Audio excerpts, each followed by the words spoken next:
কিন্তু তত্ত্বাবধায়ক সরকারের বিধানটা ওই অবস্থায় থাকবে কি না সেই বিষয়ে বিতর্কটা চলছে।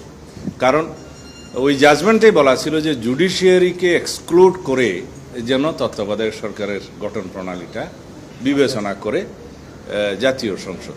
তখন এটা বাইন্ডিং করা হয়নি, শ্যাল কনসিডার বলা হয়নি, এটা মে কনসিডার, বিকজ জুডিশিয়ারি ডিকটেট করতে পারে না লেজিসলেচারকে, সেই জন্য ওইভাবেই সম্ভবত ল্যাঙ্গুয়েজটা লেখা হয়েছিল। এখন সুপ্রিম কোর্টে আপিলে যাই কিছু নির্ধারিত হোক না কেন, এরপরেও জাতীয় সংসদ তার অরিজিনাল জুরিসডিকশন হিসাবে লেজিসলেশন করতে পারে এবং সেই হিসাবে তত্ত্বাবধায়ক সরকারের সেই বিধানগুলোতে কি কি প্রস্তাব আরও দেওয়া যায় জুডিশিয়ারিকে এক্সক্লুড করে। যেহেতু জুডিশিয়ারি এই এক্সিকিউটিভের ফাংশনে আসলে তাদের অনেক বেশি বিভিন্নভাবে প্রভাবিত হওয়ার সম্ভাবনা থাকে, সেই দৃষ্টিকোণ থেকে সবাই মতামত দিচ্ছে। তবে এই জায়গায় সবাই একমত যে বিচার বিভাগকে তত্ত্বাবধায়ক সরকারের গঠন প্রণালী থেকে বাইরে রেখে যদি আরও একটা দুইটা তিনটা আমরা বিকল্প সাজাতে পারি, জাতীয়ভাবে ঐক্যমত্য আসা যায়, তখন সেগুলো বিবেচনা করা হবে।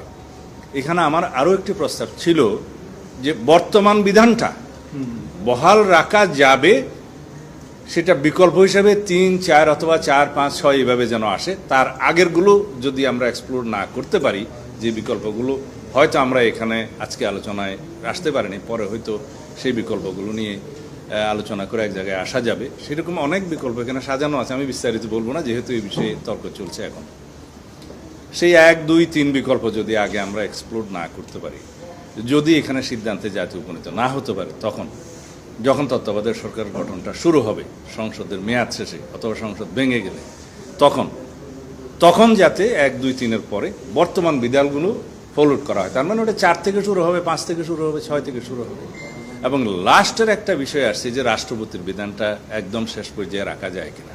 তা আমার মতামত হলো যে একদম যদি শেষ অপশন হিসেবে রাষ্ট্রপতিকে রাখা যায়, এটা হচ্ছে একটা আইনের একটা বিধান রাখা, যে এক সময় গিয়ে হয়তো একটা পর্যায়ে যদি কোনো প্রভিশনে একমত না হয়, তখন একটা জায়গা যাতে খালি না থাকে সেই জন্য সেই বিধানটা রাখা যায়। তবে এই বিষয়ে ঐক্যমত হয়নি। আমরাও খুশি হব যদি সেই বিধানটার বিকল্প কোনো বিধান রাখা যায়, রাষ্ট্রপতিকে এই জায়গায় যাতে না আসতে হয়। তাহলে পরে অতীত অভিজ্ঞতা থেকে আমরা যেটা শিখেছি সেই তিক্ত অভিজ্ঞতা হয়তো আর নাও হতে পারে। এটা এখনও আলোচনা চলছে, তো সেটা তারা কম্পাইল করে আরেকদিন আলোচনার জন্য রেখেছে। তবে ওইখানে বিষয় একটা ছিল যে আপার হাউসের কিছু আপার হাউস যদি গঠিত হয়, সে আপার হাউসের স্পিকার বা সদস্যরা এখানে ভূমিকা রাখার ক্ষেত্রে কিছু প্রস্তাব আসছিল। তখন আমি বললাম যে আগে আপার হাউস বিষয়ে আমরা আগে সিদ্ধান্তটা নেই, আপার হাউসটা কিভাবে গঠিত হবে, আপার হাউস আদৌ গঠিত হওয়ার ক্ষেত্রে ঐক্যমত আছে কিনা, তখন সেই বিধানগুলো সংযুক্ত করে কেয়ারটেকার প্রভিশনের মধ্যে আলোচনায় যদি আসে তাহলে সেটা আলোচনার জন্য সুবিধা হবে। তো তারা একমত হয়েছে যে ঠিক আছে, নেক্সট আলোচনাতে আজকেই আলোচনা হওয়ার কথা ছিল, সময়ের অভাবে হয়নি। তো আপার হাউস গঠন প্রণালী নিয়ে আগে যদি ডিসিশনটা আসে, তার উপর ভিত্তি করে তত্ত্বাবধায়ক সরকারের গঠন প্রণালী নিয়ে আরও ভালো মতো বিস্তারিত আলোচনা করা যাবে। তৃতীয় বিষয়টি ছিল ইমার্জেন্সি, জরুরি অবস্থা জারিকরণ সংক্রান্ত যে বিধানটা আগেও একদিন আলোচনা শেষে প্রায় একমতে আসার মতো অবস্থা হয়েছিল, কিন্তু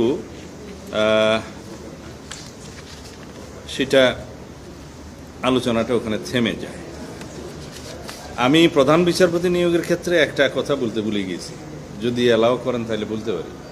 আমাদের একটা বিকল্প প্রস্তাব টেবিলেই আসছে, এটা ঐক্য কমিশনের পক্ষ থেকে দেওয়া হয়েছে, সেইটাতে আমরা একটু এডিট করে আমাদের প্রস্তাবটা দিয়েছি। এটা অধিকাংশ দল প্রায় একমত হয়েছে, যেহেতু ঐক্যমত্য প্রতিষ্ঠা হয়নি সেই বিষয়ে ঐক্য কমিশন কোনো সিদ্ধান্ত জানাতে পারেনি। সেটা এরকম: অসদাচরণ বা অসামর্থ্যের অভিযোগের কারণে সংবিধানের 96 অনুচ্ছেদের অধীনে কোনো তদন্ত প্রক্রিয়া চলমান না থাকিলে রাষ্ট্রপতি আপিল বিভাগের কর্মরত প্রবীণতম অথবা জ্যেষ্ঠতম, যেটাই বলি, 2 জন বিচারকের মধ্য থেকে একজনকে প্রধান বিচারপতি নিয়োগ করবেন।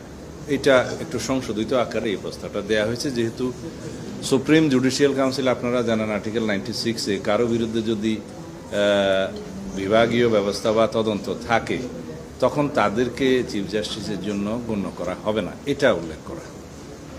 এনিওয়ে, সেটা আমি বলতে ভুলে গেছিলাম, সরি, এটা এখানে মাঝখানে আবার অ্যাড করলাম।